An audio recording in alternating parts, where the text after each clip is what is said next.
Hi there, Easton and Leslie. Hope you guys are having a great day today. As your video lesson. 5 things I want to talk about. I'll talk about those 5 things, and if you have questions at the end or want me to look at anything, feel free to shoot a message on over, and I will do my best to answer. So let's get to it. So thanks again for doing asynchronous this week. Jessa had a family emergency, and I'm actually at the house here by myself. They went back to Iowa for the week, so I'm here catching up on work from yesterday. Pretty chaotic. Anyway, enough of that. So going back over to the views, thank you so much for sending those over to me. It's very helpful seeing eyes on what he's doing. A lot of great stuff happening. So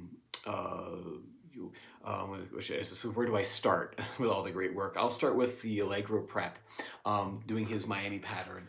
So he was doing the review of the Bach Tons Miami, which is exactly what you guys should be doing. Looking great. Right, that right hand's looking nice. If anything, kind of like picking on him, trying to find something to teach would be making sure everything stays uniformly tight and squared up over here. Now, I've been doing this for a very long time, and I've practiced on a lot of right hand patterns in those years. So making sure making sure the finger's not flying away. It's easy to let this kind of happen here.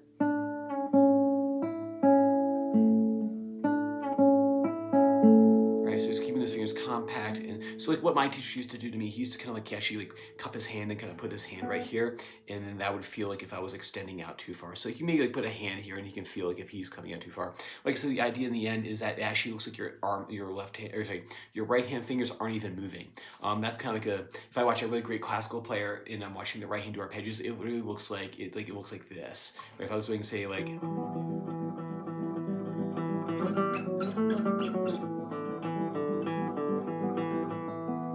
It's just like a little, you see like almost like a wave moving over here. And so even with free strokes, if I was doing, it just looks like the knuckles are moving here and nothing is ever leaving the hand. As far as the Allegro prep in measure 4, this is the end of the first line. I've written out the right hand, the strings, and the left hand fingers. Let's try just the right hand by itself with the strings. So string 2, 3, 2, 2, 3. So M, I, A, M, I. String 2, string 3, string 2, string 2, string 3. And then with the left hand, 0, pointer finger on the A, 0, middle on the second string, and then pointer finger on the third string, second fret. So you have the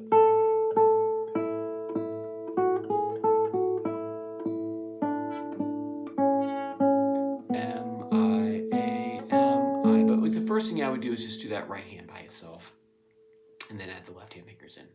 Next is going to be the Allegro new note that we have in this piece. We have a C sharp in the bass. That's going to be the ring finger is going to play that, and ring finger is going to be here on the 4th fret on the 5th string. And it's going to be using your ring finger here. So 0, so A sharp, B, C, C sharp. That's where that is right there. So just breaking your hand and practicing just getting that note right there. Notice my wrist is still. If I roll my sleeve up here.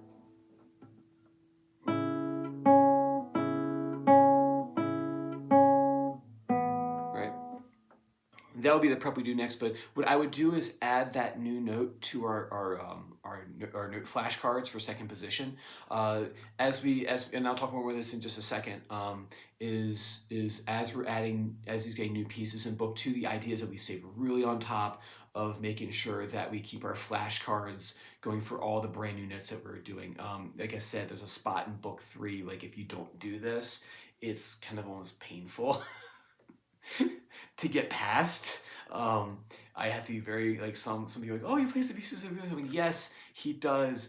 But remember, in Japan in the 50s, they were already playing. They were reading music at school, and like they would go to their lesson with Dr. Suzuki, and like he was doing the ear training in group class. So like it's kind of like that was already happening. And then over here, he was doing the stuff that like wasn't being done traditionally, which is like ear training and small group stuff. So So that was the thing, and I'm like, oh, I want traditional Suzuki method. And I'm like, well, yeah, even Suzuki, like, wasn't the, oh, he knew he wasn't the only person helping this child out or helping this family out. They were in public school, and I'll get my soapbox in a second. Like, they were in public school and they were doing this part, but in public school they might not necessarily do that now because like the arts aren't valued as the way they were. Anyway, that's a whole other topic. Um, that we might want to discuss. Make sure you keep up on this reading, but I know you don't have to worry about this. So I'm preaching to the choir. I'm not sure why I'm doing this. Point number 3 is free stroke. It's looking really nice when he slows down. He's going a little bit too fast. I'm not sure where he's in a rush to get to. It looks like he was ready for chilling out and like some reading time and some bedtime. I'm not sure why he was rushing to get to bedtime, but I'm sure I wouldn't do that. So, I'd stay up late. What I would do with this one ain't about speed. It's about making sure the hand orientation is happening in a conscious, controlled sort of way. So when I do that free stroke here, right, going back towards the palm, and when I do the rest stroke, notice what I'm doing, almost pivoting off my thumb. Now this isn't Suzuki stuff. Like when I was doing this training, they didn't say, hey, Doug, change the orientation of the right hand. This is my teacher, who I consider to be one of the smartest men I've ever met in my life, and I've met a lot of smart people. Far smarter than I will ever hope to be.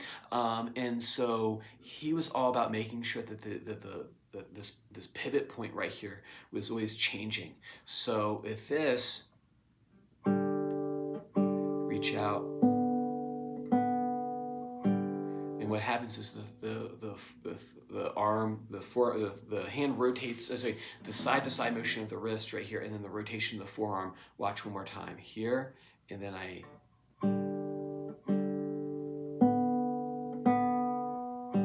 And the way we do this is what I've mentioned a bunch of other times before, is making sure that the knuckles are over top of the adjacent string below. So if this one's on the 3rd string, this is over top of the knuckles over top of the 2nd string.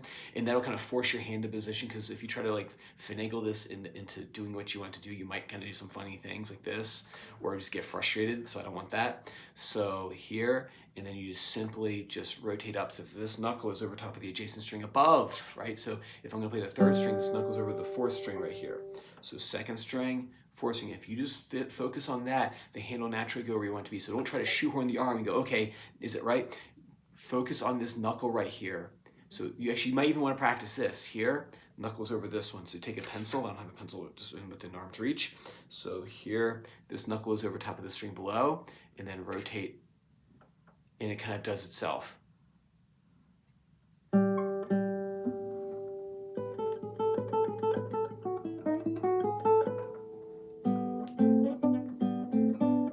Right? So those two things are going to look different. Slow down and be intentional about it, right? Pivot. Pivot. Check. Check with the pencil. Pivot. So check, check, check. Every time you're checking it. Cool, work on that for me. Next thing is the A scale. The guitar looked a bit too low. It might have been one of those things where you just were getting set up really quickly and just recorded. Make sure that guitar is up a little bit higher. Check that guitar salute. It looked like it was a little bit low, so just kind of keep an eye on that. What was happening too is his right arm was starting to sneak into the waist. You don't need to get a fancy armrest like I have back here. This is a very nice French polish. It's much nicer now. This came back from home, and so keep that arm on the widest part of the lower back here. Don't let that arm sneak into the waist right here. Okay. Great job on the climb. What I would recommend doing is as you climb the scale, as you get do, re, mi, fa, sol, la, ti, do, ti, la, sol, fa, mi, re, that's where you switch.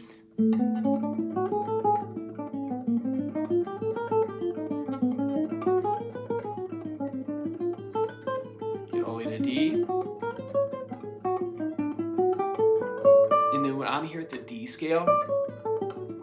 What we want to do here is actually start naming the notes. So Leslie, I'm sure you know your D scale, but I'll just say it for Easton, is D, E, F sharp, G, A, B, C sharp, sharp, D. Name those first, okay? The idea is that we're preparing for note reading when we go up the neck for the second part of book 2.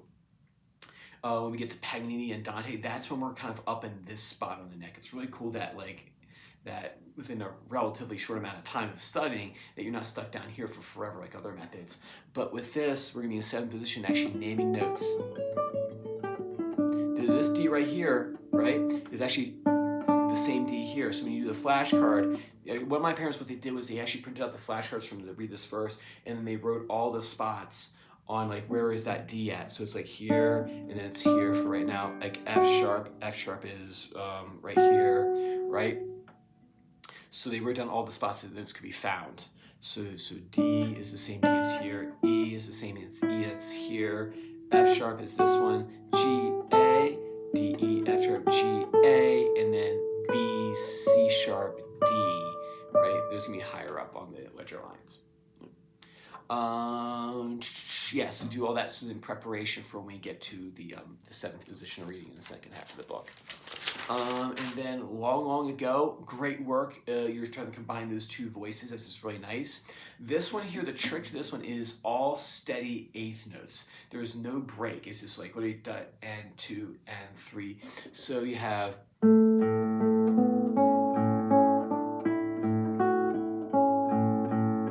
So yeah, I was hearing a little bit of.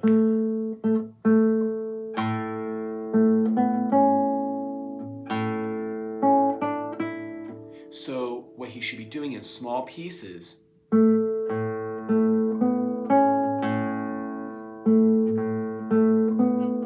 always doing something. What you could do is actually, like, a couple of things you can do. A few things you do. Is you could be clapping steady eighth notes while he's doing that, so he hears like when there is a gap in the music, or in his playing. Other thing you can do too is like you guys can practice doing subdivisions again.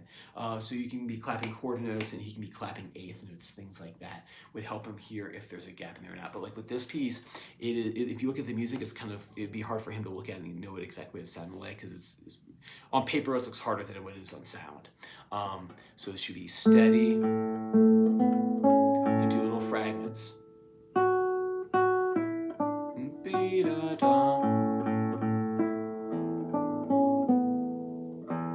There you go, I shouldn't hit work on it.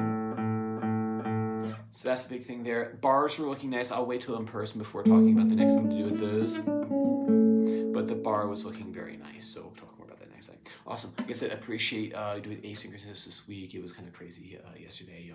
I was actually in the middle of teaching, and we got a phone call. So, but anyway, so feel free to shoot another video back, and we can just do it back and forth this week. So send me a video back of Easton playing through something. I'll have time kind of sporadically throughout the week to do a response back, but I look forward to seeing your video reply. And if there's no video reply, I will see you on Saturday as usual. Take care, guys.